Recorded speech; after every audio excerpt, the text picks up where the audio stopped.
Hey, hey, hey. Hey, y'all. Nicole Roberts Jones here, and welcome to another episode of the Meaningful Work Podcast. Not going to tell you I'm already excited out of the gate, in addition to, I always am dancing when I hear that song. But today I got a special somebody. And before I start going in on her, let me ask you a question. What if you had the career you've always dreamed of, but you could feel God shifting you to do something completely different? Would you be able to embrace the unknown and go after it? Well, that's exactly what today's guest did. Her name is TeeJ Mercer. Now, listen, TeeJ, affectionately known as the walking exclamation point, you'll see why in a minute, a Howard University alumni, and a Hollywood storytelling veteran with nearly 3 decades of experience on hits like Extra, The Tonight Show, The Bachelor, and blockbuster films. And she left all of that go. She let all of that go and left it to do the work she's doing now through the Move-In Day Mafia. We'll hear more about that in a few minutes. Matter of fact, TeeJ made headlines when she raised and gave away over $1 million in cash and prizes to 2020 HBCU graduates. She is somebody that lives to be somebody's answered prayer, changing lives through faith, audacity, resilience, and generosity. So please help me welcome the founder of the Move-In Day Mafia, award-winning author, TEDx speaker, domestic violence survivor, and creator of the League of Extraordinary Waterwalkers, Miss TeeJ Mercer. Hey. Hey, Nicole. Now y'all see why I have so much energy already, right? Hey, girl. Hey, I'm so excited. So excited to have this conversation with you. Now, before we get going in, tell everybody.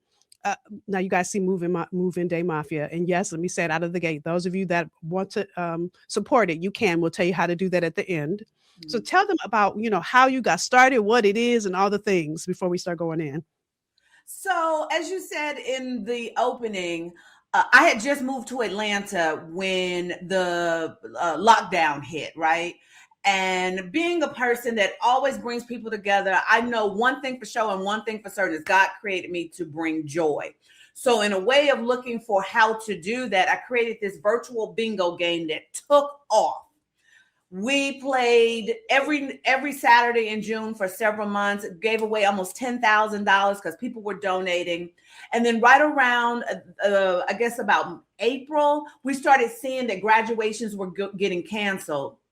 And so being a graduate, an insufferable, obnoxious graduate of the Howard University, I was especially feeling the pain of the HBCU grads who now would not have that pinnacle experience for them crawling to the finish line in many cases. So we pivoted the regular bingo into HBCU bingo, which is where we gave away the $1 million in cash and prizes. Because it made national media, different outlets were reaching out to me, and they actually wanted a student to talk about her experience of playing with us during that window.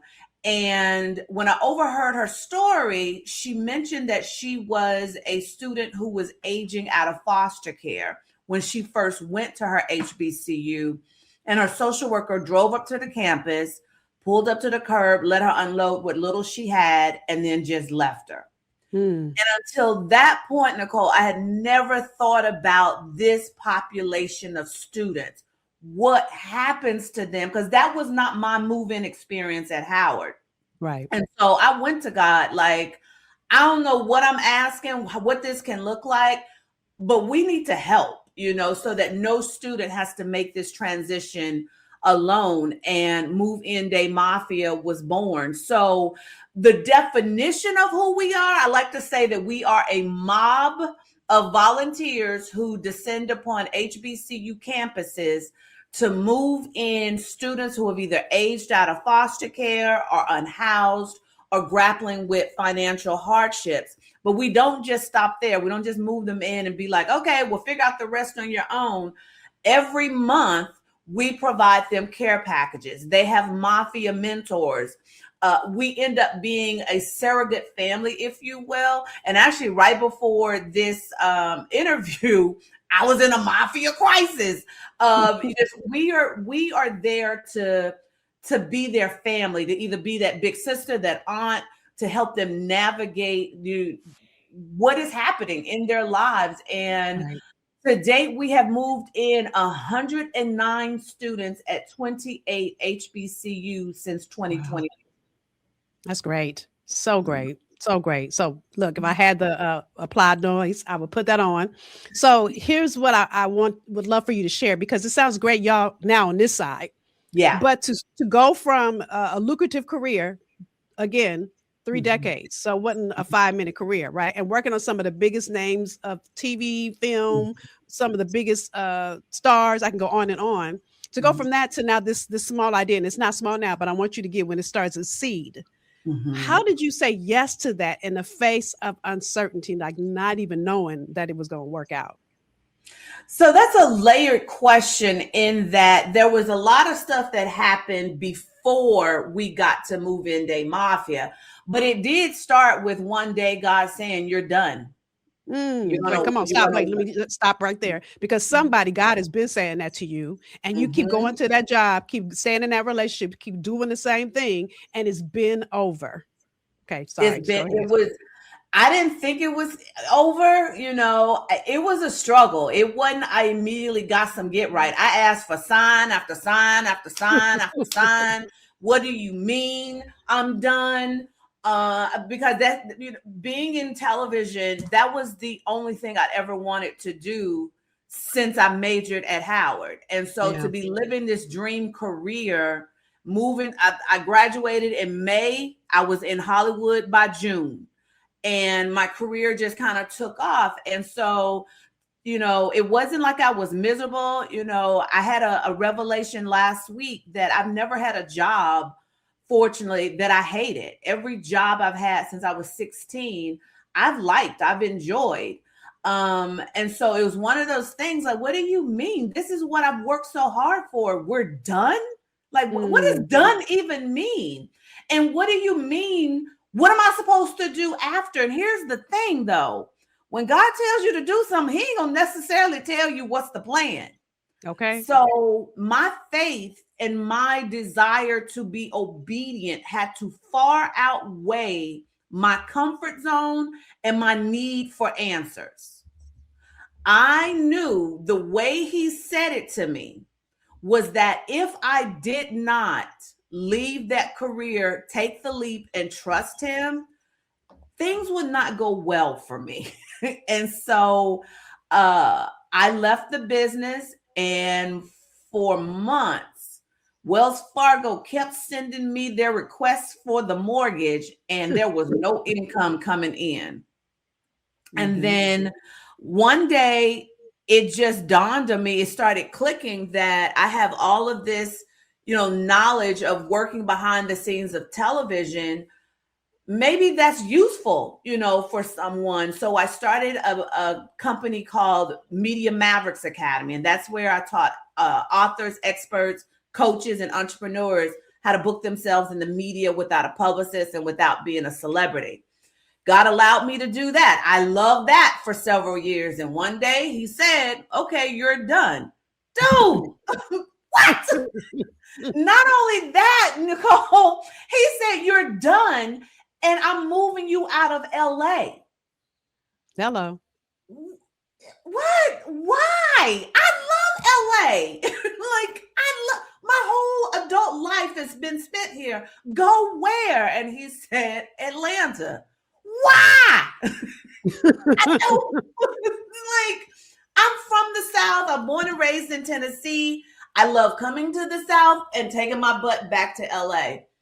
And I finally, after praying, sign after sign after sign after sign, and God was like, "This is the date. You're going to be out of here." My house sold in 6 days, Wow. over asking. I didn't even get to list the house good before there was people offering to buy it. Hmm. Made a nice profit off of it. and everything just seemed to be clicking until I got to Atlanta. Got to Atlanta the beginning of March. A week later, we were on lockdown. I was some kind of hot. Wow. Because I was thinking that you moved in the middle of lockdown. I didn't realize it was before lockdown. Oh my God. I think I got here on a Tuesday. We were locked down by that weekend. Wow. And I'm hot. Like, you're God. So you knew this was coming. And let me interrupt you, because the thing that I'm getting I'm trying to maintain my excitement, y'all, because now I know on the other side what happened.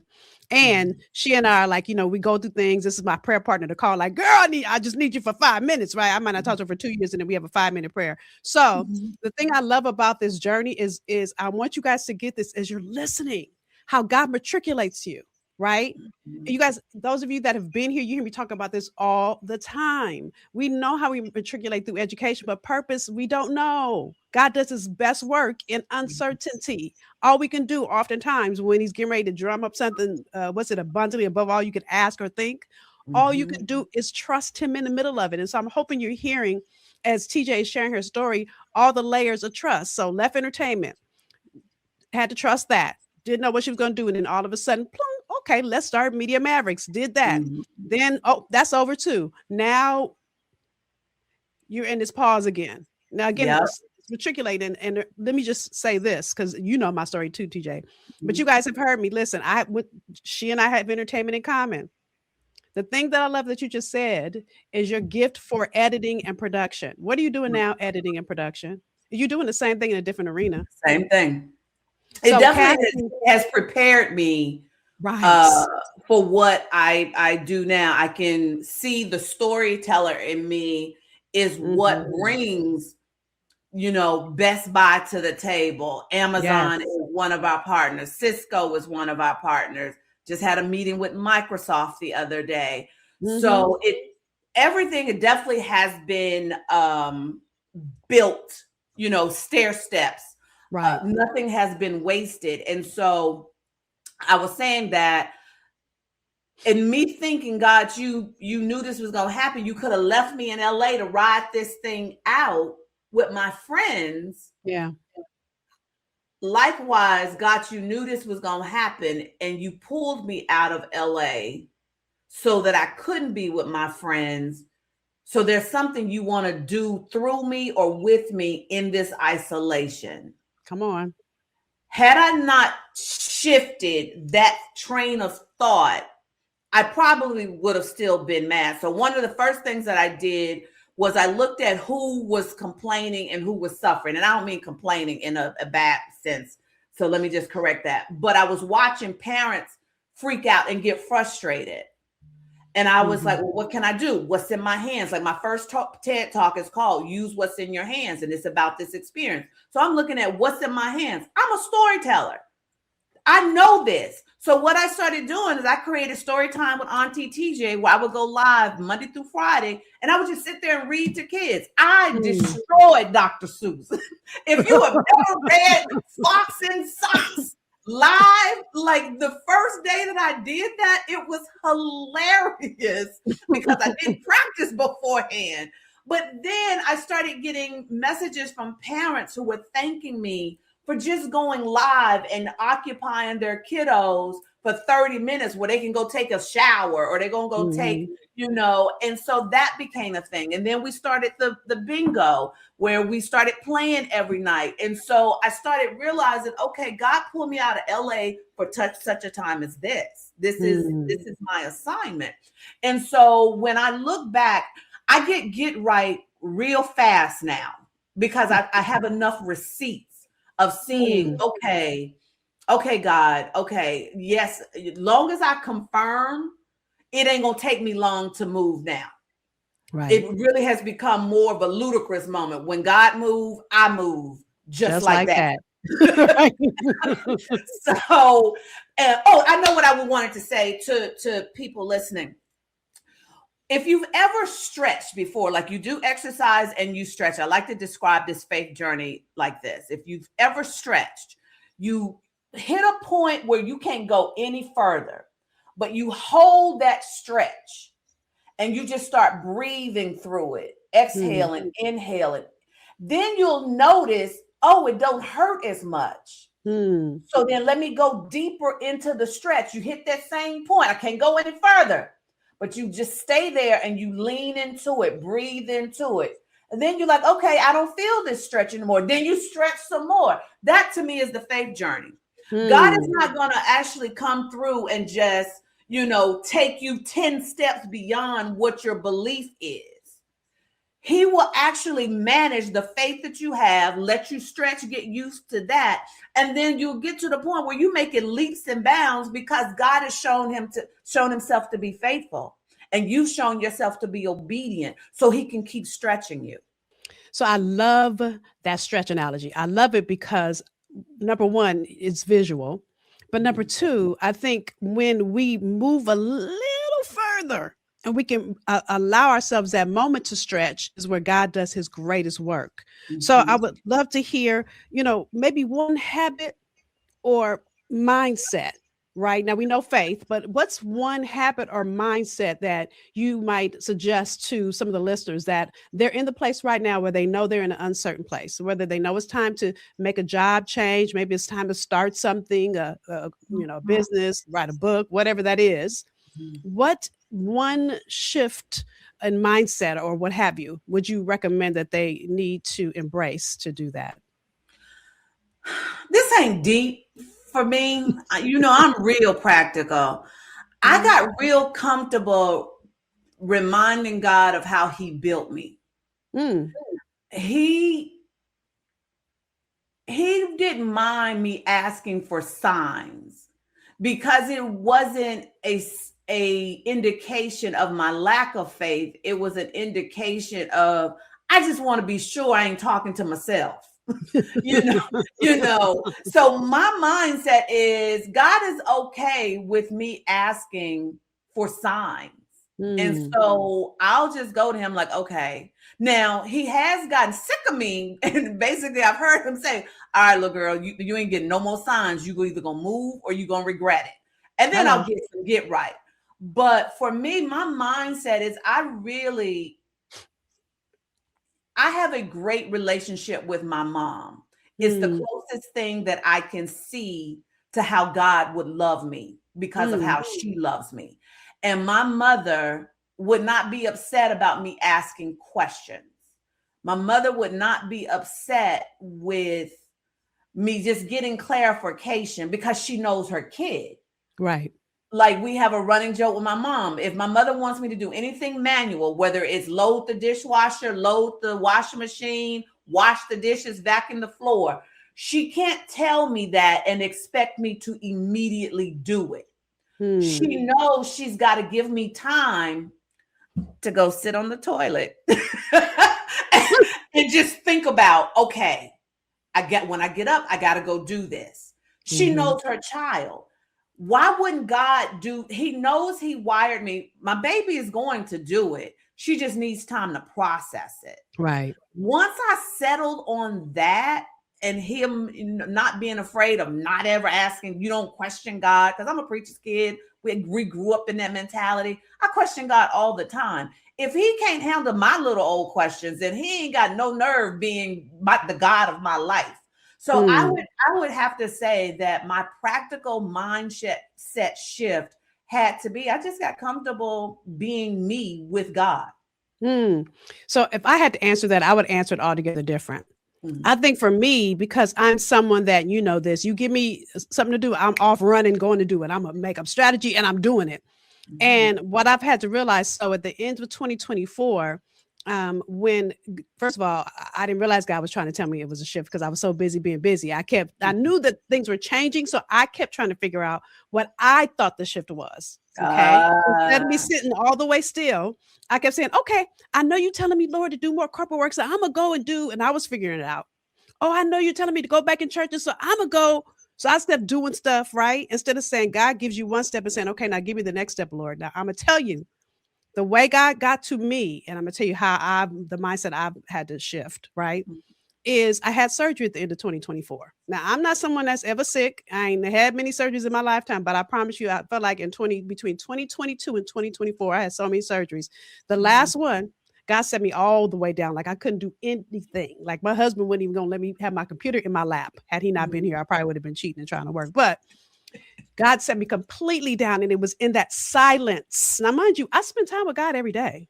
But it was when I was doing absolutely nothing, no work, no meetings, no emails, no nothing, that I finally heard.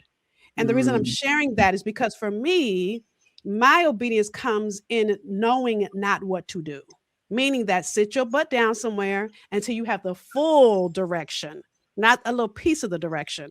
My problem is God give me a little piece and I run with it. Like, can I get the whole? I need the whole thing, right? So for you ask questions. For me, I need to ask more questions and sit down, right? So the reason I'm sharing that is because those of you that are listening, I want you to get clear on where you are in your trajectory. Maybe you're like TeeJ and you ask questions. Maybe like me and you don't ask none, right? But I need to learn how to sit down and wait. That's my problem. I don't like to wait for nothing. I'm spoiled too. And I don't like to wait for nothing. My husband always says, well, who gonna wash your car? Did I marry you? You gonna wash my car. I don't wait for nothing. I have no patience, right? And so I know that in this season of my own journey, God is really, really working on my patience. So that makes me think about, and maybe this is where it really shifted for me, is, the common scripture we quote all the time, Jeremiah 29:11. I know the plans I have for you. Well, if he knows the plan, come on, why am I not just sticking close to him? He knows the plan. And I remember when that scripture shifted a little to me of going, well, wait a minute, why am I going to be over here trying to figure all of this stuff out when scripture says he knows the plan? Okay, if somebody tell me they got the plan, I don't want to be over here trying to reinvent the wheel. Let me just go straight to the plan maker. Right. I think that's where it kind of changed for me when I started looking at that scripture a little different. Like, let me spend time with him. Let me really make God my CEO and I'm the COO. Let me go execute the vision he is given to me. And I think if more people wanted to spend more time with him, because he's holding the plan, he's holding the strategy. I have never worked corporate a day in my life.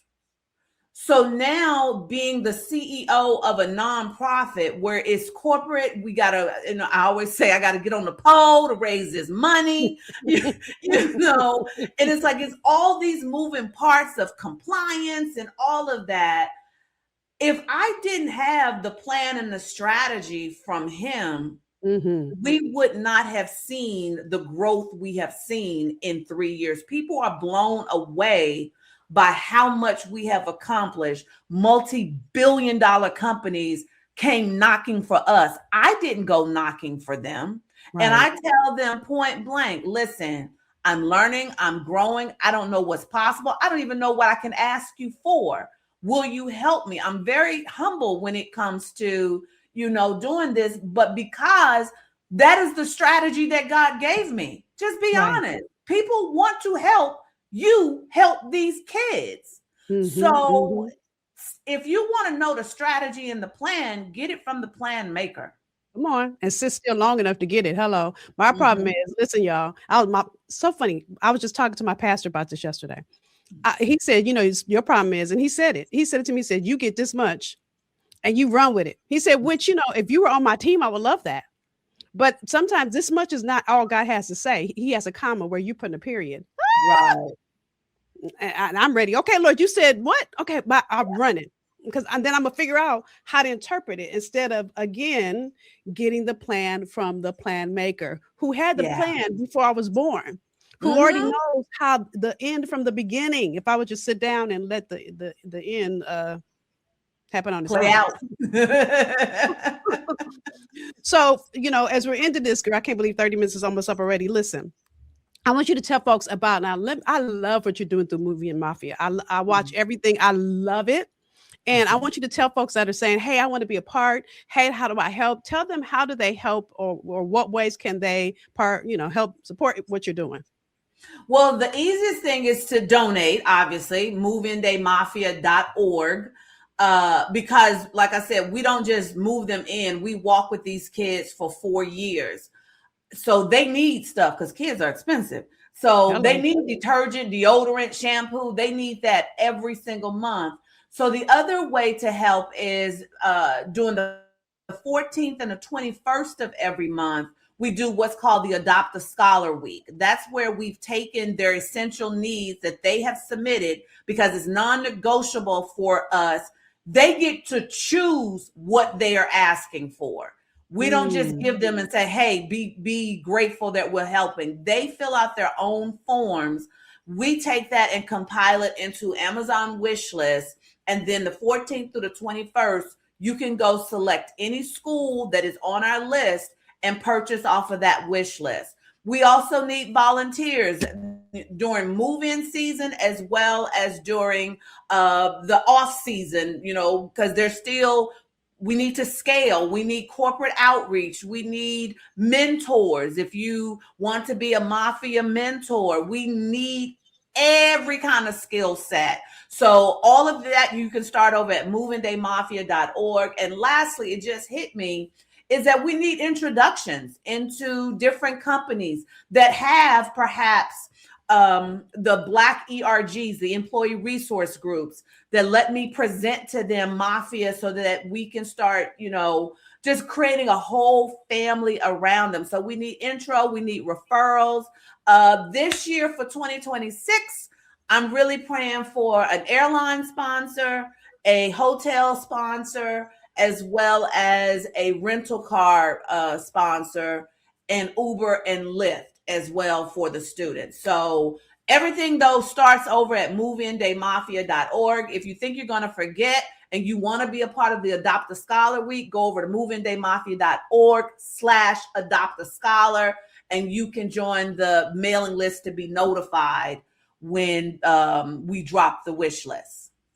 So good. So many ways. So listen, if you are a corporate executive and your company will support, whether it's money or items, either way, reach out to TeeJ via the website and do connections, right? And if you don't know how to reach out to me. I'll find a way to connect or tell me what you need. We will get connected. So with that, TeeJ, as we're into this conversation, such rich conversation, such a light. Listen, and let me tell you, TeeJ can talk, so I know you're dying about to end this, right? So plus, listen, I want to have my time with her at the end of this, so that's another reason why I'm ending it. So with that said, is there anything that you didn't get to say that you want to end this episode with? Actually, I think for me is I love seeing people go after their dreams.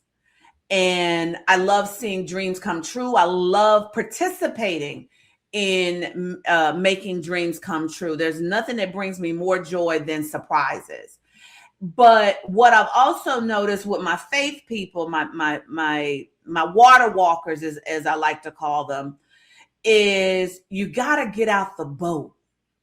Oof. We know the story of Peter because Peter had the unmitigated gall to see Jesus walk on water and say, well, I want to try that too. So I teach this series called the ABCs of Audacity. A, I'll give you the first 3 letters of the alphabet. A is ask. Peter asked God for what he wanted.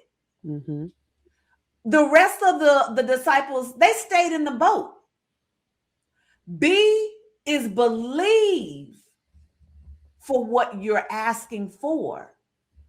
Peter showed his belief not by hesitating, but by getting out the boat. Jesus said yes, Peter got out the boat. He didn't go practice on how to moonwalk. He didn't he just got out and tried. Mm-hmm. Scripture tells us that he took a few steps and started sinking. But he took a few steps. Who else in history has done that? Right. I I bet you cannot convince me that after Peter saw it was possible, that Peter didn't bug the crap out of Jesus every free moment. Jesus, can we go practice me walking on water? Like, I can totally see Peter. My mind conceives Peter out practicing because he saw what was possible after the first 2-3 steps before he started sinking. And the C is collaborate. I hate the term self-made because anything done great, you didn't do it by yourself. You had to collaborate. Peter got his wish because he was willing to collaborate with Jesus. We are not meant to be alone. I think there's a Ecclesiastes somewhere talks about two are better than one. We are not meant to build alone. I haven't done anything that I've done. The miracles that I walk in, we didn't even talk about the miracles of Move-In Day Mafia, but none of it was done in a vacuum by myself. It was because I was willing to collaborate. So ask, believe, collaborate. That's what I'll leave you with. Dropping the mic. So thank you, because listen, how I know you is I asked, I believe, and we collaborated. That's a whole episode by itself, right? But literally, at a time where I first started hearing God's voice, and I'm not getting into it because it will go on another half hour. Right. And God was like, it's TeeJ. I was like, okay, I think I'm hearing things, but I'm gonna call. And I'll never forget TeeJ when I called. She was like, no, because God said something to her exact moment. He said something to me and I called. Right. And we collaborated in that moment. And our relationship started in that moment. I barely knew her, by the way, y'all. Okay. Right. So I want you to understand that it will take you being a water walker, I'm using all her stuff, to go out and become the version of you that you have not yet become. There's a version of you that God has waiting for you. And so thank you, TeeJ, for showing us what it's like to be audacious, for having the audacity, for being, a faithful steward, a soldier in the army, as my grandmother would say. Thank you for being a friend in the journey. And just know that I'm proud of you and cheerleading you all along the way. Likewise. Love you, girl. Bye, y'all. So that's it for this episode. I keep talking to her. Listen, I want to know what your takeaways are. Where are you playing it safe, sitting in comfort, and God is trying to lure you out into the next level that he has waiting for you? Listen, God doesn't ever want us to settle. And y'all know I don't do average. So when will you become that extraordinary version of you? I want to hear about it in the comments. Even if TeeJ stepped on your toes, I want to hear that too. And then share this episode because you never know who needs this exact conversation. All right. So with that, thank you for joining us for this episode. I'll see you for the next one. Bye, y'all.